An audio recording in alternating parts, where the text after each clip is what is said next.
Hello, everyone there in Hello. virtual land. It is I, Hi. Nick, the director of events for Mysterious Galaxy. I'm here with another great virtual event for you.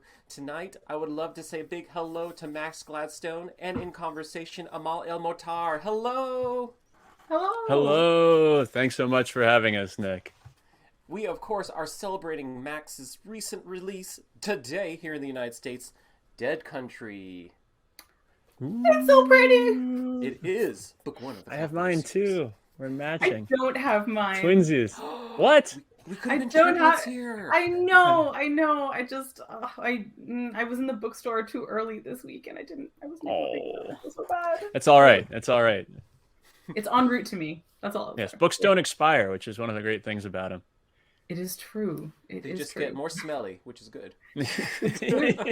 Fragrant. Fragrant. Fragrant. Exactly. They release. I don't know if they still do. It used to be they would release vanillin. Anyway, no, I'm getting us off track before we started. That's in the Sorry. glue, wasn't it? Yeah. I think it's the breakdown of the. Anyway, no, we'll stop. Yeah. We'll stop. Continue, Nick. So for those of you who may be tuning in, Hugo, Nebula, and Locus Award winning author, that is Max Gladstone. He is the author of many books, including Last Exit, Empress of Forever, The Craft Sequence of Fantasy Novels, and with Amal here, I gotta show this one off. This is How You Lose the Time War. I gotta show off this full title. There we go. Which I was mentioning in the green room with them. This is a forever pick of pretty much just about everyone in the store. If you haven't read it yet, what are you doing? Slap yourself. Disservice. Order it now. It's a nice little read, and it's wonderful. It's so touching. Thank you It's so so much. creative. The ways like you did the letter writing in there. I just have to say that. Okay. Thank you. And of course, Amal is a fiction, poetry, and criticism writer. She won the Hugo, Nebula, and Locus Awards for her 2016 short story Seasons of Glass and Iron, and again for her, of course, mentioning it again, 2019 novella with Max Gladstone. This is How You Lose the Time War. Got to mention it 1,000 times. Absolutely. It's in the contract. Yes. For those of you who are tuning in, it looks like some of you have already found the Ask a Question button. Later on in the program, we'll be doing a audience Q&A. If you have any questions you would like to ask, submit those down there, and then we will get to those later on. If you haven't yet purchased your copies of any of Max's or Amal's books, you'll notice there's a link below. That'll take you to, if you're watching it live, that'll take you to our website where you can purchase Dead Country as well as any of Max's backlists as well as Amal's backlist. Any purchases while supplies last of Dead Country and Max's other books, we will get you a signed book plate, which I have to show off. That wonderful signature by Max right there. Oh yeah. Oh, when it came into like focus, beautiful, Yes. perfect. Which way does Amazing. it go? And lastly, thank you so much everyone for being here. Purchasing the books connect to the event not only supports these two wonderful authors, but also lets Mysterious Galaxy keep doing what we do best. Or I like fake it to make it. I hope we do it best. But yes, thank you so much for being here. I'm gonna go ahead and disappear and leave it to these wonderful two authors to take it away. I'll see you all later on. Thank you so much. I like to think of best My as a pleasure. category. Thanks a lot, Nick. Yes. Best as a category yes, to which best things is- exceed, like bestseller and so on. Yeah. But It's like a anywho. Katamari sort of thing. It rolls along and then acquires more bests. Exactly. Yeah. Exactly. Grows Max, to replace hooray! the moon and all the stars. Hello. Hello, Mal. Yes. Hi. Hello. So I am. It's late at night here on the East Coast. Mods are going crazy. It's true. It's true. Soon they will be asleep. But anyway, so I want to suggest an element of annoying protocol since I don't have the book in front of me. Whenever I mention the book, would you mind like raising it just as if I were the one doing it? Like just Okay, yeah. yes, sure, Just sure, like sure. so, you know, your new novel, Dead Country. That's the one. There we go. That's what I'm talking about. Yeah. Excellent. I need a hat, Um, you know? So it's not going to work. Absolutely.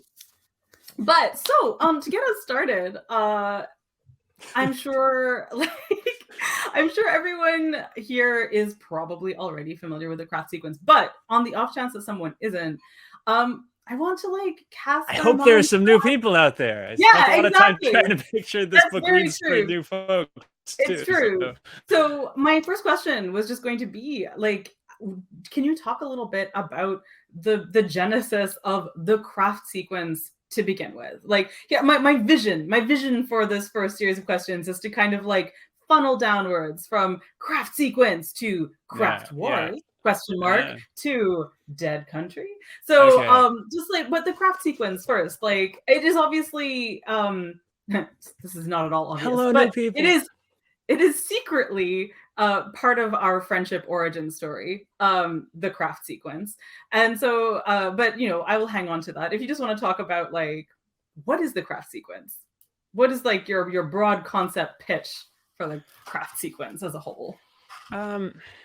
So there's the like publicly available there's a publicly available story which I have told before, and I'm going to go a little bit further back and venture into secret history.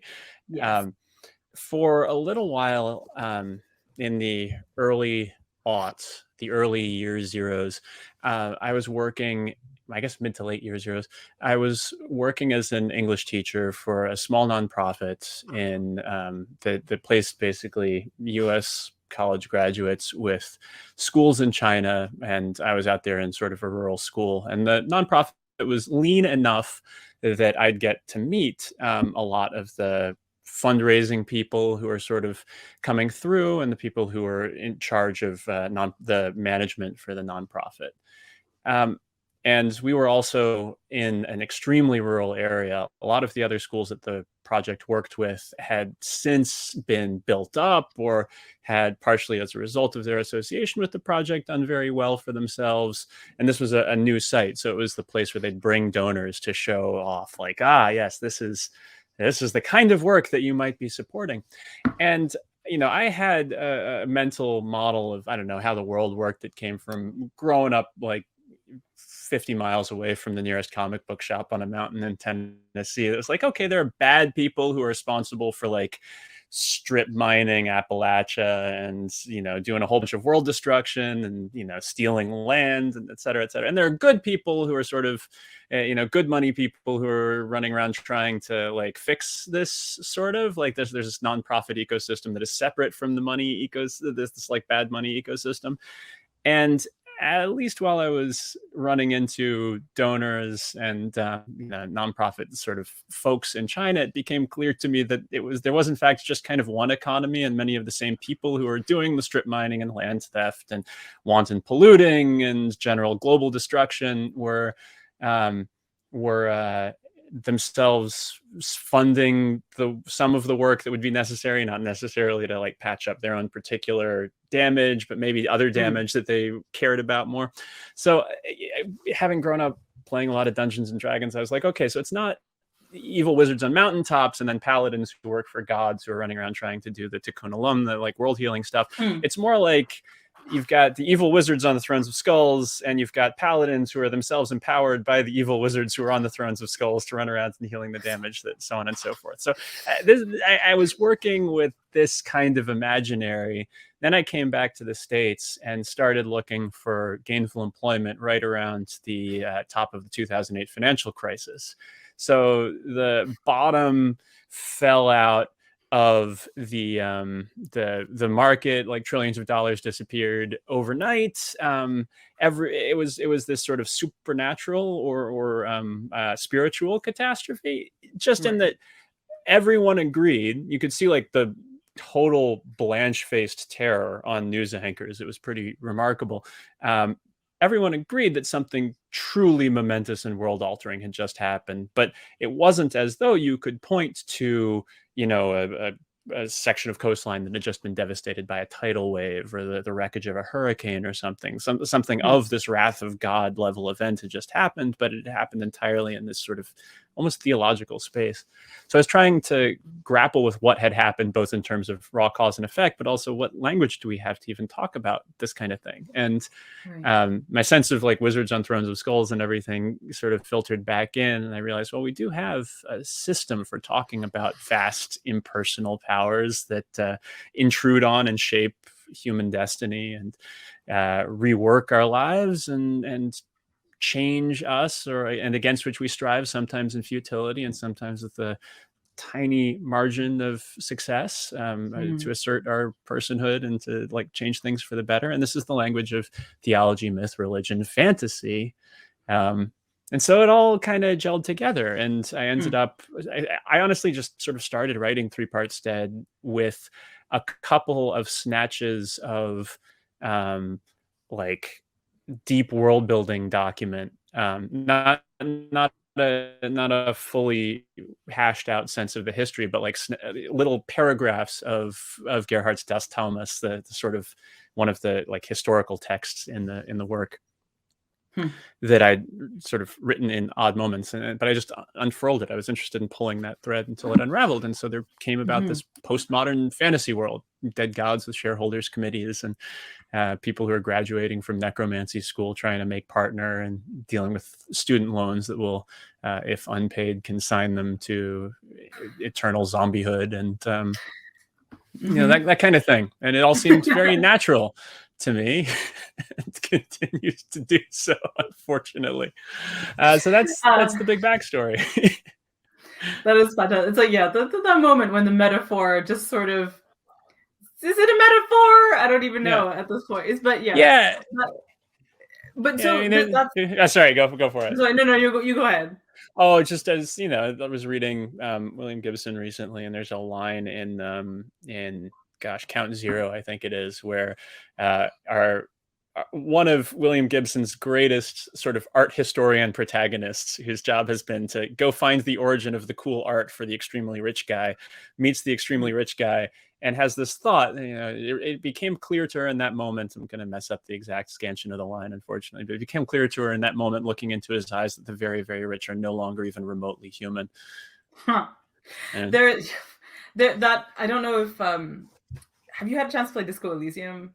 No, God, it's been toddler, right? So right. No, exactly. There's a moment, it's not really a spoiler. You have the opportunity to encounter at some point in some way in this game someone who is ultra rich, but the line is something like, light bends around them. Like they have so much gravity somehow to them, they distort light. So you're not actually seeing a person. You see in this otherwise like very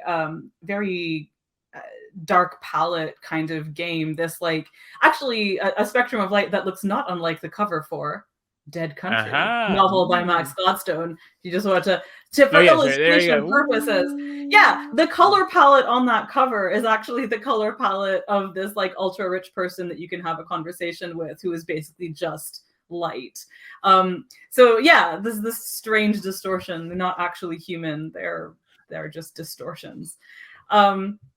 But okay, yeah, I mean, it's also interesting because, you know, they are there's actually there is something else that I get to play with a bit in the craft sequence, is the sort of realization that the closer you get to these people, while they operate in inhuman logics, there's a sort of fundamental kind of warped humanity. I guess the thing that I reach for a lot, that I find myself thinking about a ton in the modern age, or whatever age it is we're living in now, is there's a Buddhist concept, and I think it's a Vajrayana concept, though I could be misplacing it, that the ideal form to be reborn into for seeking liberation in the universe, and all of the universes, is the human one. You know, very flattering, but that's because humans have enough awareness to be able to get it, but don't have so much power that their will starts to shape the world around them to a degree that they do not encounter the natural constraints and suffering that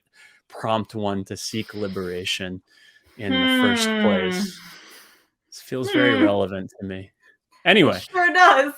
It sure does, especially in the context of how many ultra rich people seek Eastern spirituality.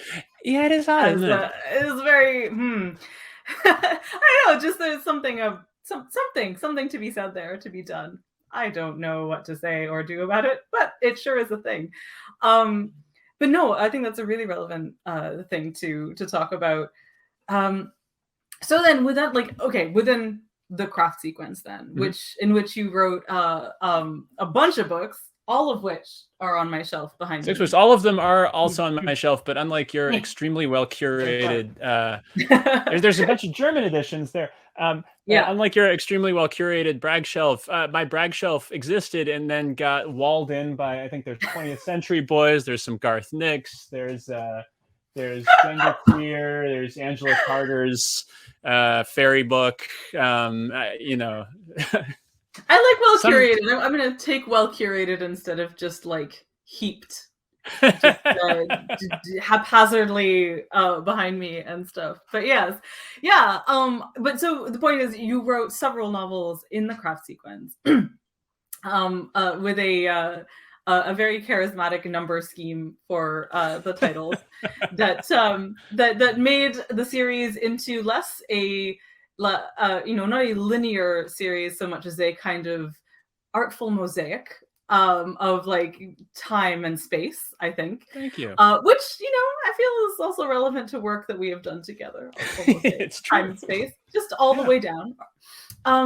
So, and in the craft sequence, we encounter different casts of characters in different locations at different points in time. But we start with, at least if you start in publication order, as I did, and which I maintained is the correct way to do so. Not that there's any correct way to do so. You can read the books in any order. It's fine. You really can. But 3 Parts Dead is where to start, according to me, a critic who is always right. Anyway, it starts with Tara Abernathy. And actually, do you say Tara or Tara? I say Tara, like a okay. Tara in This Fateful Hour, but I don't know. Gotcha. I'm not from there. It's all good. So Tara Abernathy starts off 3 Parts Dead. We follow her journey. We kind of get into the world of the craft sequence through her.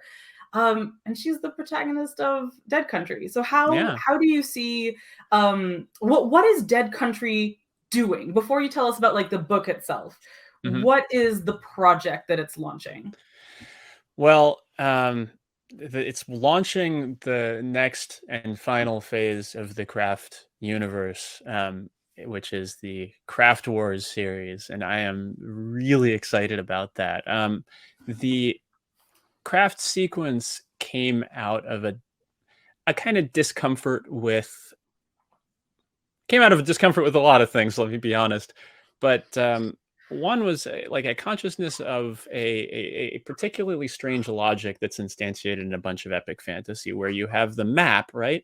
And there's this sense that this is this sort of cadastral structure of the world that is then presented from a single unified point of view. It's then going to go and sort of go to each of these different cities and check them off and kind of mark them by their differences. Unfortunately, a shocking number of the authors of this kind of fiction that I read when I was a kid have been never mind, that long story. But the books that I'm talking about, right? Yeah. And I guess Robert Jordan is a great example. God love those books. But you open the Randland map and okay, I'm going to go over there, and that's the country of the sneaky people, and that's the country of the honorable samurai type people, and that's the country of the even sneakier people who fish a lot, and that's the company where the ladies wear the sexy dresses all the time, and this is the Ku Klux Klan country, which we have for reasons. So you're sort of wandering around with these protagonists who are, especially in the case of our heroes, are generally presented as a kind of neutral author stand-in point of observation.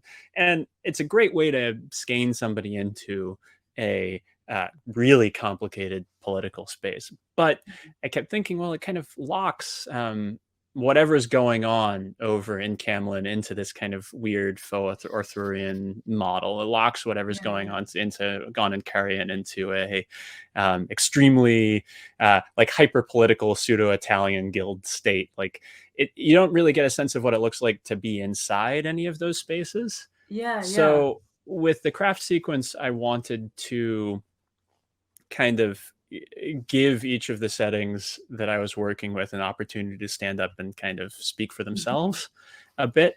And also for us to get a sense of how each moment in time within this world feels itself on a precipice, feels that it's coming after some great disasters and possibly hurtling like the runaway troika toward others, which I don't know. I feel that like that's been very relevant to my life, and I think it's been very relevant to several generations of lives in my family and in others. So having done all of that and then kind of created the foundation, I thought, well, what if now I started to write a more unifying grand epic fantasy story. So, you know, we found Tara in Three Parts Dead as a young woman who's just been kicked out of or sort of graduated from necromantic wizard law school, trying kind of walking through a desert back to her hometown that she left in order to get to sort of go away to wizard school, and trying to figure out what she wants to do with her life. And she ventures out, and the next 6 books or so and games all feel to me, even when Tara's not there, is kind of like the world that she's entering into, exploring different aspects of it and consequences, and we see the contexts of other characters that she's going to encounter. And you know, now here we come back around to Dead Country, and she finds herself 10 years older, a little wiser, a little more powerful, saddled with all of this consequence and context, coming back to that small town to go to her father's funeral, and realizes that she's on the verge of the next great conflict of the world.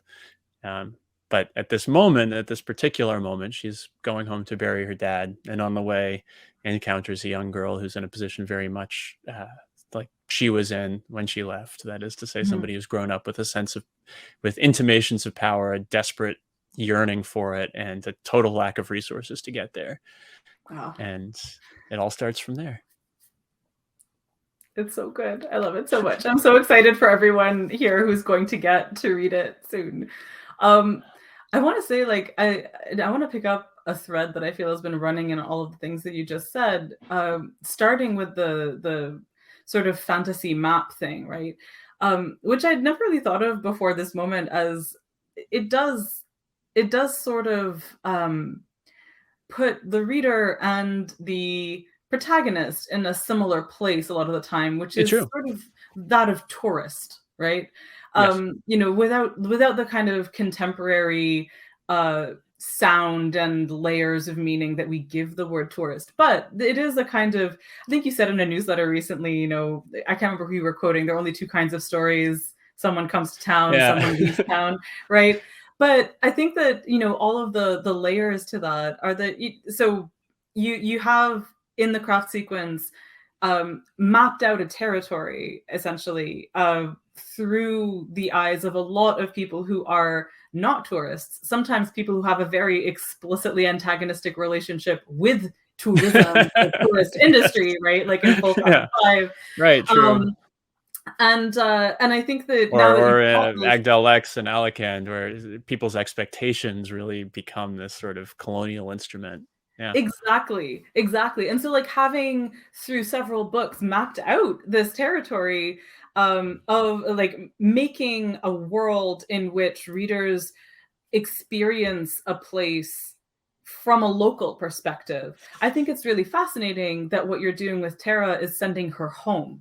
You know what I mean? Like, instead of and by home here, like with all the fraught resonances that home has as a place that was deliberately left. You know, there are always these, it almost feels like,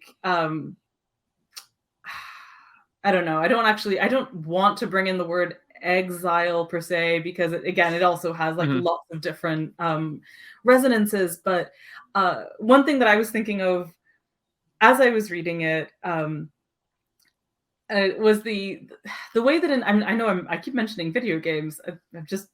I don't know, man. They're on my mind. But I've just been playing an awful lot of Hades recently. Yes, it's true.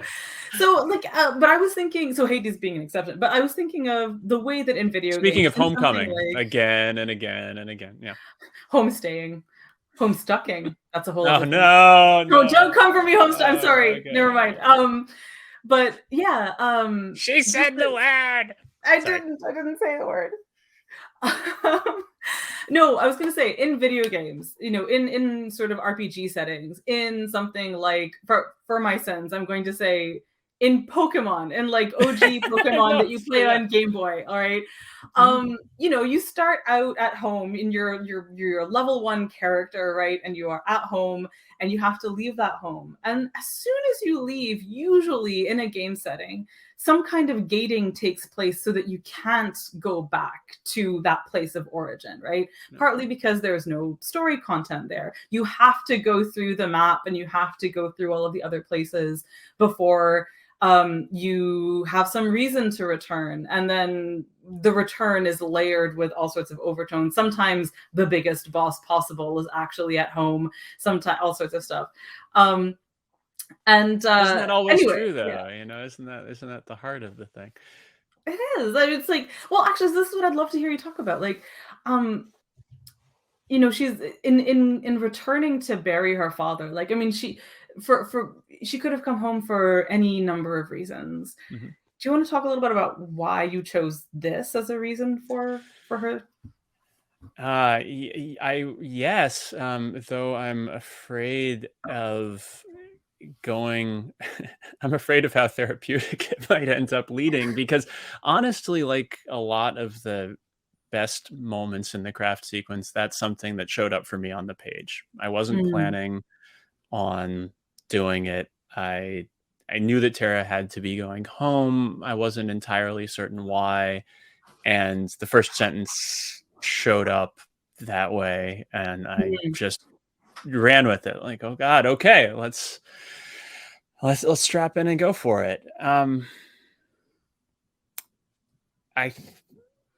If I had to guess, and this is why I say therapeutic, like if I had to have to guess why, it was really starting to have to deep read my own book in a way that might be a little, but okay. So the someone comes to town, someone leaves town, which I've seen attributed to a whole bunch of different people, and hopefully, thank God, someone on the internet will come in and say, well, obviously it was attributed to it was first an Abraham Lincoln quote or something. Okay, fine. Thank you very much, internet.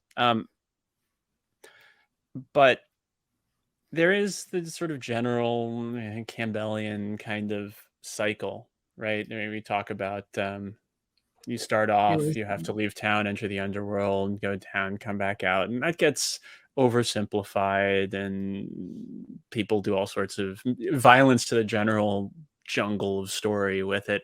But there is often this sense of this sort of echoed sense of arriving at the place you started and knowing it for the first time. And there's a sort of echo of I don't know, writing about your home country in exile that sort of haunts me also with this.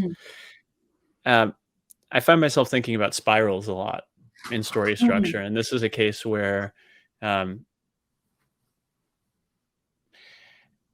for Tara, the sort of traditional monomyth glyph, right, starts off at home and then arrives back at home, and you've brought like the fire or whatever, you've brought the magic from the underworld. And now you can re-enter and become the heightened version of yourself. But of course, you've been transformed by that experience, and the place that you left is no longer quite where you left it. So it looks like a circle, but actually you're just turning the screw one turn deeper. And it felt right to me to have Tara echoing her previous return and kind of trying to get things right this time.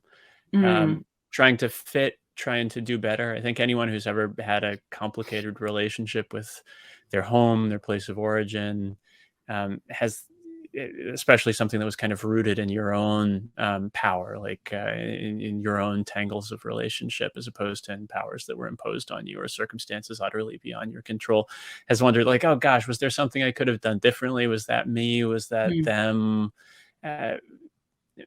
what could I do now? Like, is there any way that I would have more to offer to the situation or be able to handle it differently? Mhm. And you can sort of, you can wish for the chance to do things better. But I think that's a challenge that Tara is facing throughout this book, is sort of the challenge of thinking that you know what you need versus what you actually need. And Mm. this comes up in Tara's relationship, in Tara's teaching relationship, and it's sort of an echo of a lot of the themes of teaching and parenting that are throughout the sequence. There's a lot of desperate, please don't make my mistakes. And Yes. yet also the knowledge that the person that you're teaching is going to make their own sets of mistakes, and they're not in fact you. To what extent are you trying to copy yourself in the next generation, or sort of carve the next generation into something that you recognize, versus supporting them the best you know how? It's, what are these projects of immortality that we embark on all over the place? This might be getting really vague and theoretical out from your question, but it felt like, No, you okay, just generations, teaching, it all stamps itself on the book for me from that first moment. It's okay. You're just strumming my pain with your fingers and singing my life Sorry. with your words. It's fine. It's not like I've been teaching for 5 years and recently stopped and keep telling Sorry, I shouldn't have you. gone deep in No, there. no. This is like this is really relevant. It's all over the book. This is part of why the book was so moving to me. I don't know. I was saying this on Twitter before, but I will say it here as well. The experience of reading this book for me the first time around was very special, because the way that I was reading it was that you were literally sending me the chunks as you were writing it, which felt like an enormous trust and an enormous generosity that I really wanted to, be worthy of and stuff. And it just, I didn't need to do any, like, as if we didn't all do this all the time back in the Changeling Forum role-playing days. Well, it was just like I loved it. I loved that. Just it was such a gift to get this was 2018, between the eras of blog and the emergent era of newsletter, when getting a kind of like beautiful recurring chunk of story in your inbox was like not a thing that was happening a lot. But in particular, I was simultaneously, like, I was teaching and I was doing a PhD, and this is a book that is very, very concerned with pedagogy and what does good pedagogy look like, and what does a kind of like reparative pedagogy look like when when the way that you yourself have been taught was abusive and fraught, and how do you not do that to the next generation of people? Especially, like, I never got the impression that Tara ever particularly wanted to be a teacher. No. This is not part of her career trajectory, as legal counsel to dead gods. But you find yourself in positions of mentorship anyway, sort of accidentally, Yes, or you realize that you have a certain exactly. amount of responsibility to the people who are around you, who are looking to you. Yeah. Exactly. Yeah. You don't, even when you're going out to, I don't know, make your mark on the world, it becomes clear, if you have an ounce of awareness, that is teaching at its raw. And I don't know, maybe this is just deep stuff coming out for me. I came from a family of teachers and decided at some point that I was extremely not going into education, which of course meant that I went into like writing long books and talking about them. Not relevant at all. It's just sneaky teaching. No, it's sneaky. It sneaks up on you. But everything feels like teaching. I mean, which is a very martial arts concept too. That you find your expression of the art in the smallest things, how you wear your clothes, how you make your tea. But with Tara, I think there's this extra problem that I at least feel are sort of pretty deep relationship to, which is when you've been the extra challenge of like when you've been educated in some of the technologies of power and position, and then have been able to make decent use of them, Mm-hmm.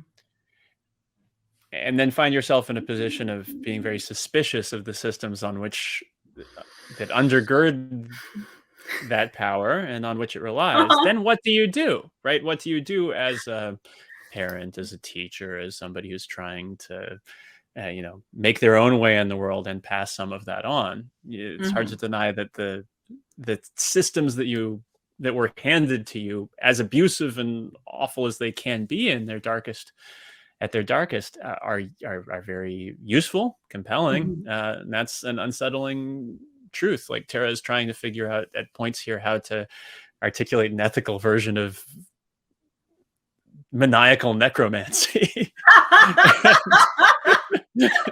Sometimes it goes better for her and sometimes worse. Yep, absolutely. It's yes, it's a tricky needle to thread. Yeah. I love seeing the chat talking about teaching and Allison saying give teachers livable wages. Yes, give teachers livable wages. It would be great to achieve without maniacal necromancy. I really feel like that should be also doable. But so if there are any maniacal necromancers out there who want to get behind that project, I fully support it. Agreed, actually. Seriously.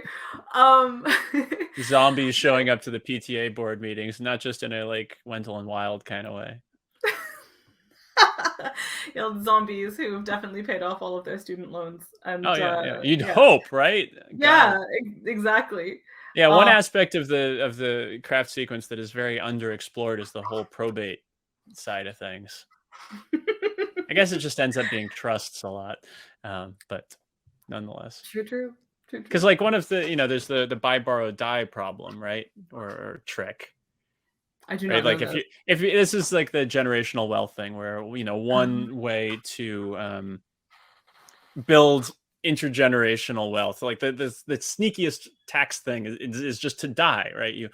You buy stuff that is that generates income, then you borrow against the stuff that you have that's valuable to sustain your own life, and then you die, and some of your debts on death are either paid out of the estate or just don't or are canceled to the next generation, and whatever assets that you've inherited that have appreciated get passed on to the next generation at a stepped up basis, so they don't pay any taxes on them. So you've never actually had an income moment here. You've just been paid loans on the collateral of the stuff that you have that you've never actually sold. So it's tricky, but you do have to die to make it work. This does sound like dark wizardry to me. Yes, I mean, this is the other part of the series. Exactly. I mean, it is. No, I think I literally was having this conversation with my spouse a few weeks ago. It's like just the operations of this is part of the reason that I love the craft sequence so much, is that it does actually. It does manage the sneaky teaching trick of getting my brain to respond to the shiny candy coating of fantasy and magic that is covering the dark chewy center of death and taxes that I normally try very hard not to understand, right? Or like not try not to understand, that's ridiculous, but like just that there is a thing that the fact that the more money you have, the less tax you pay as a consequence of the dark wizardry of finances and the loopholes, and the fact that when you can afford an accountant to be your dark wizard and stuff is just one of the many ways in which our fascinating society works. And we live in a society. We live in a society. and it's true. But like, this is the thing, like the craft sequence lives with like this trio of series in my head of books that made me like sincerely fascinated by and kind of hungry for more knowledge of finance and how it works, because it's just like written so engagingly. So there's a craft sequence, there's Seth Dickinson's books, and there's Ken Liu's series as well. Like, so Seth Dickinson's The Trader Barrow Cormorant and Cormorant and subsequent books, and Ken Liu's The Grace of Kings. God, what is that? The Dandelion Wall of Dynasty Storms. series. Yeah, the Dandelion Yes. Dynasty. Yeah. And Wall of Storms, and then I haven't read the subsequent two because they came out in the same year, and there was more than one, and I haven't read them yet because they're very big. But there's more than one of those. Yikes! There's more than one. I think I think there are 4 in total. I think it was. I think that's what happened. Yeah. I'm sure the professional booksellers could probably confirm. Yes, thank you. Thank you. Thank you. Yes, there are 4. Anyway, I read the first 2 and they're wonderful. Anyway, all of these series have a way of approaching finance as fundamental to world building in a way that like doesn't flinch away from looking at those operations that undergird the worlds in the books fully as much as gosh, like, you know, I'm trying to think of some other thing that structures world building usually in books, you know, time and space. Like, you know, you're sort Yeah. of they're these fundamentals which I don't usually or at least prior to their publication had not seen as fundamental bedrock of a fantasy series before in the way that it became with, and I think I was reading them at the same time, so yeah. I mean, I think there is that energy out there, absolutely, in very different ways, which makes me value all these series quite distinctly. The you know, the rock bottom, like, brass tacks machinations in the Barrow Cormorant books, I live in a very special place in my heart. Seriously. Particularly, but then the, you know, Ken's treatment of which feels very authentic to like a Three Kingdoms, like Chuhan Contention Chronicle sort of thing of, you know, currency devaluation or tax shifts, then prompting these, you know, grand epic fantasy movements in the world. Very cool. For me, a lot of it roots, gosh, I'm forgetting the very specific Pratchett book, but Pratchett is like an early exemplar of this, you know, as he gets deeper and deeper into the how does world work elements of especially the Guard series. And then I think this must be in Going Postal, which is the book about the post office that also features the sort of Clacks related scheming, but there's a financial catastrophe that's predicated by one of the basically internet VC barons in Ankh-Morpork that then is, you know, the only reason that everybody recovers from it in the end is these sort of cadres of small, extremely boring men getting together in rooms with abacuses to figure out how everybody can still afford to eat in the morning. And, you know, that one little, it's just a 3/4 of a page scene, and I may be misremembering even the book that it's in, but made a deep impression to me, and the thought of, oh wait, there is this stuff can also be the epic fantasy as much as the swords made of fire that were forged by your great grandfather in the heart of a dying star or whatever. That kind of stuff. You know, there's another riddle of steel, maybe. Absolutely. Yeah, I also think of like Men at Arms and the boots, the Savans boots. Right. Yeah, like boots theory. But anywho, I want to bring this back to Dead Country for a second because we are. Thank you. Yes, that's the one. I wanted to answer some. Yes, exactly. It is 1:45, so I was trying to think of like, can I make a button to our conversation before turning to questions? But I think we can just turn to questions because I'm sure some of them will be picking up on things we've been saying. Okay, well, the very first of them is a question from Neil saying, please remind us of the timeline of the original craft sequence and tell us how long after that does Dead Country take place. And I just want to remind everyone that I said there's like that they're not in chronological order when in like their publication order and their chronological order is different.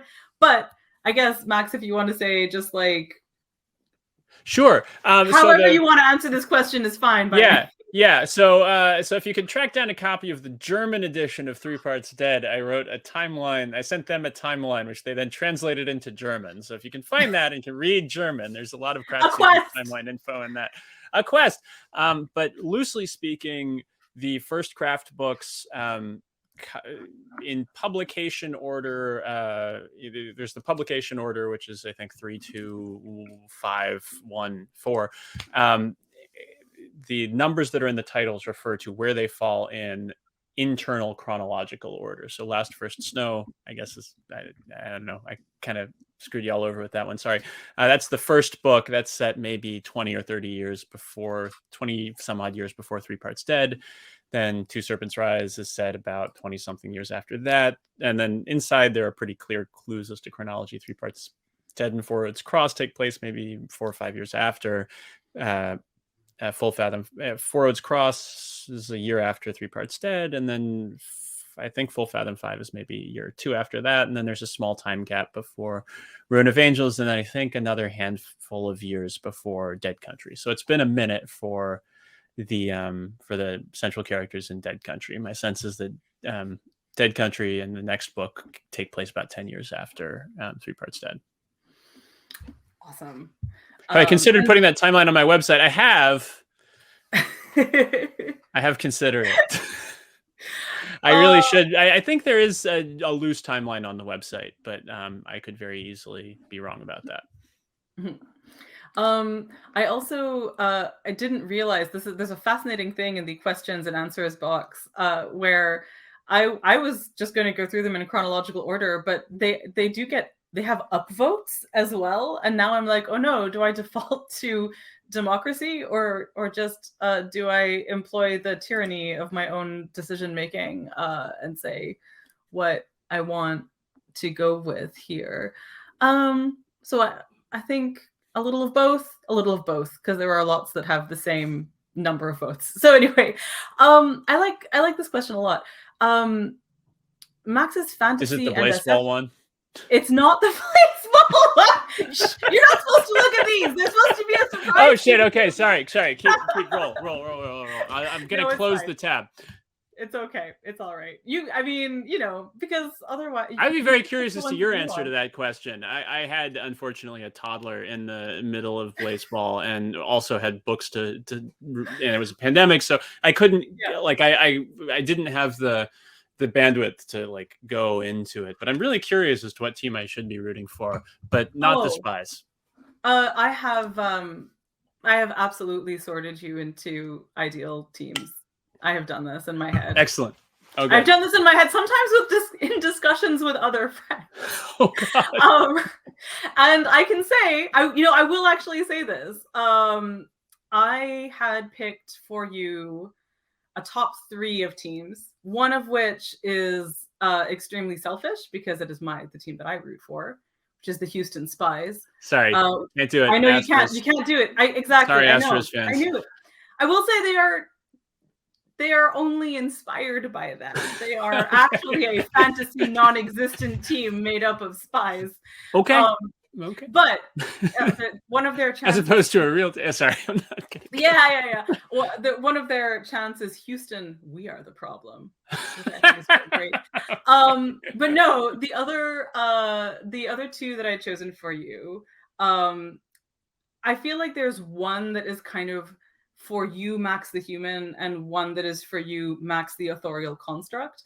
And the one that is for you, Max the Authorial Construct, is the Kansas City Breath Mints, because they are the number crunching hard math team that are also they get called the Death Mints because they have there's a lot of necromancy in baseball actually. And the one that I would choose for Max the Human Being is the Charleston Shoe Thieves, who are a very amazing. They have a very, you know what? I'm not even going to go into it. I just love them. I think they're great. Cool. I look forward to your download offline about all of this. But I'm into shoe thievery. here for it. Excellent. Yeah, it's Devin governed by Parliament. Anyway, non-baseball questions. The one that I was going to ask you before that, because I think it's a really fascinating question that I'm curious to see the answer to. Max's fantasy and SF stories have a very different feel from each other, almost as if they're written by two different writers. Does he have any thoughts on how he approaches the two genres differently? Fascinating. It's a sneaky way. I had never thought of this. I want to hear you talk about Empress as well, you know? Like... Oh, yeah. Well, yes, gosh. God, I love Empress. You know, my Empress being my excuse to go into my happy place for a really long time. And, but I think I'm stealing this from my agent. At one point they said, you write science fiction like fantasy and you write fantasy like science fiction. And I don't think that's entirely true, but I think it's, you know, sort of tough but fair. I can see why they would say that. But... I think it might be that I actually have I feel that I have a similar or unified perspective on both, but it responds to internal logics in the genres in different ways. That is to say, when I'm thinking about grand numinal destiny stuff, the magic and the mystery, I start asking, well, wait, but how? Like, where's the rum gone? How does the grain go? Who pays for it? Is he really the destined king? And how do other people feel about that? Where does the sword come from that comes out of the lake? I start really wondering what's the machinery that undergirds this, and how does it sort of process through, and so that ends with me asking a lot of, I think, kind of science fictional questions about magic, trying to root it in a world, or to understand how it processes. And maybe that's just, you know, irritable reaching after fact and reason that sort of cuts against the genre, but for me it's trying to understand the thing to appreciate it better, and to, you know, bring up baseball. And I think I'm stealing somebody else's line of argument here. There's this is from Jennifer Egan's Candy House, that there is something quite wonderful about understanding baseball at the level of the profound and complicated math of it. Even if that does mean that in order to still have something like a baseball game, you need to outlaw the infield shift or limit the infield shift a certain amount so that the game works something like the way one would want a baseball game to work. But nonetheless, like, you can understand it, and the understanding opens up into this mystery. And similarly with science fiction, when I start thinking about what the internet actually is, you know, not the version of it that is sold or productized, but the massive fucking server farms in glaciers in order to save on heating bills, the work that every single processor in your computer does to predict what it thinks it's going to be processing a few seconds from now, not contextually, not like what it means, but just I think that in the future I'm probably going to be processing this string of bits in this way, so that it can start working on that, so that it can work fast enough to actually process things as fast as we need them to be processed in order to have this, you know, the sheer number of pyramids worth of human effort required to create an iPhone, or you know, a fucking single episode of PJ Masks, you know, the giant, mind-boggling complexity of global of the massive systems that we that only a few of us have, like the vague you know, blind men groping at an elephant inklings of what they actually are, that undergird everything from how strawberries get on a store shelf to, you know, or for that matter, fucking children's medicine gets on your store shelf, to you know, how the lights stay on, or any of it. I am struck by the numinous quality of technology, of complex society, of the many miracles that we have to engage in to even get out of bed in the morning. So both enlighten the other. You know, I'm just getting this like flashback to the first time the first time I saw you speak before we met, which was literally on a panel on precisely this subject, where I this was a reader call. I'm going to tell the story very briefly. I'm saying this only because I love that you think of these things in this way. It is actually one of the origins of our friendship. I love that about it. There was a panel at ReaderCon that was about looking at magic as technology, basically. And I had written the description for it because I was on the programming committee for ReaderCon at the time. And Max ended up on it, and I was in the audience for it. And then I had to get up and leave in frustration because, like, I wanted to be having the conversation with Max instead of any of the other panelists. Sorry, other panelists. I don't even remember who they were. I was just like, and then later on, I found you at a party and told you we could never be friends. So that's true, and that obviously worked out really well for both. That worked out so well. Okay, I'm going to turn back to questions. I'm seeing in the chat people are talking a lot about the choice of games, so I thought I would turn to this question from Christina. Will we ever see more interactive fiction? Choice of the Deathless was what got me into the Craft series because I was so enamored. Thank you. For those who don't know, Choice of Games are a company that do narrative games, and so actually, Max, you can say more about this because you've actually worked with them. So, sure. What are these games, and will there be more of them?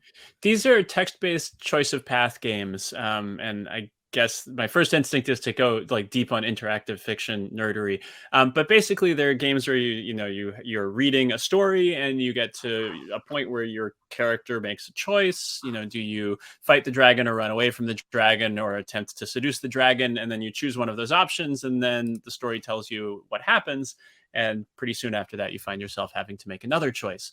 If you were around for the fighting fantasy books back in the 80s, it's something like that, only filtered through the magic of your magic mirror that you keep in your pocket all the time.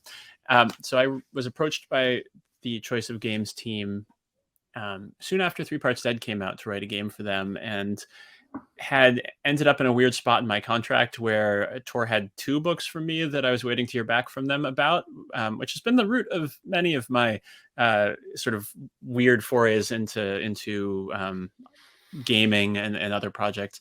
And I sat down and wrote one, and that was Choice of the Deathless, a game in which you are a junior associate in the necromancy firm, in a place similar to the one that Tara is in at the beginning of 3 Parts Dead, only you've actually found a job and are now trying to figure out to make partner, figure out if you want to make partner, do you want to go in-house, if so, where, and sort of manage your career, mounting student loans, rent, amount of sleep, and all that fun stuff, and the shredded remnants of your soul, in order to hopefully achieve liberation and or a really extremely bodacious paycheck upon finally making partner at some point in the future, and maybe like save your soul and things. So yes, so that one was a lot of fun, and I wrote a sort of follow-up game called The City's Thirst, which is the earliest craft sequence thing that has been published, chronologically speaking. Actually, it's set about 30 or 40 years before Last First Snow, just in the sort of hairy wake of the God Wars, as the King in Red is trying to patch together the system of water exploitation, theft that undergirds the growth of Drizzt X later on in the books. And it got me to play with a lot of the Chinatown history, and the sort of the Los Angeles expansion fun territory. And also it was really fun and expansive project. Some comments on the first game talked about how they'd felt like it was some players had felt like it was quite limiting. So I was like, in that you kind of stayed at the firm, and so I thought, well, okay, cool. So I made a game in which it's possible to just sort of go on and do your job and collaborate and have a pretty boring life and not ask too many questions, or to go into the 60s as a crazy as a wild like weatherman style guerrilla renegade attempting to take down the system from outside and bomb throwing anarchy, or use creative blackmail to position yourself to become one of the main beneficiaries of the development of Drizzetti LX and all that fun stuff. So there's a lot of range there, from endings that I would think of as like, real offers to endings that are like pretty bleak. I think one of the most, this is so ridiculous, but because I played both of these games and I loved both of them. But the things that have stayed with me the most from each is in the Deathless one, there's a poker game that I spent so many bus rides just trying to win. And I did. And I had I don't know if this is a spoiler. Well, it's not really a spoiler. It's like, I was convinced that if I won the poker game, I could pay off my student loans. I was so sure if I win this poker game, boom, student loans done. That is not what happens. So if that is a thought you want to have, that's not going to be a path to it, but it's very satisfying to win the poker game. The second thing in the second game is that there's a chunk of exchange at some point where you have the option to say, stay silent, eat jerky. Like, I think more than once, because I just kept choosing this option. I don't know if I was like just really hungry for jerky in my actual embodiment at that moment. But it was like, I was so charmed by this. And for a while, it became like, I was trying to make it become I was trying to make it happen as a byword between us. I'm like, stay quiet, eat jerky. I don't know. I still want to do that. No, it's true. No. I'm here for it. And oh no. Nick has come back. Are we over time? Does that mean I am unfortunately the bearer of bad news. Oh no! We have reached the end. It has been. I'm so sorry. Oh no! But there were so many more questions. I'm so bad. It's sorry. Okay. Great conversation came out with the ones that were answered, though, right? Yes. You all asked really good questions. I'm so sorry. You did. Even the question you didn't really answer, you kind of answered the Blazeball one. It's true. I did do that. All right, everyone out there, thank you so much for tuning in. Thank you. Congratulations, Max, on Dead Country. Yay. Yes. Yay. Thank you so much. Don't forget, everyone out there, you can still get your copy through Mysterious Galaxy. We have wonderful signed book plates. And lastly, before we say goodbye, where can people find you on social media to know what you both are up to and what you're doing? Max, you go ahead. All right. Well, probably the safest place is the website that I own, which is www.maxgladstone.com. I'm also at Max Gladstone on Twitter, however long that lasts. I think I'm also Max Gladstone at the Wandering Shop on Mastodon. And I also have an email newsletter at maxgladstone.substack.com, which may migrate off Substack as soon as I catch my breath and like my toddler starts sleeping more.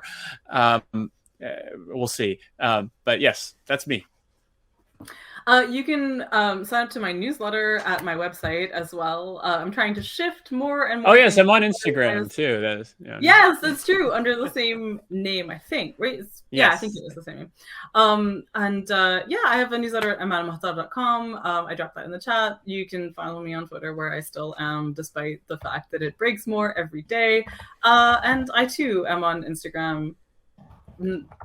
I don't know if I'm very good at authoring on Instagram. I always forget to put things on the grid, and I sort of live in the stories. But anyway, so wonderful.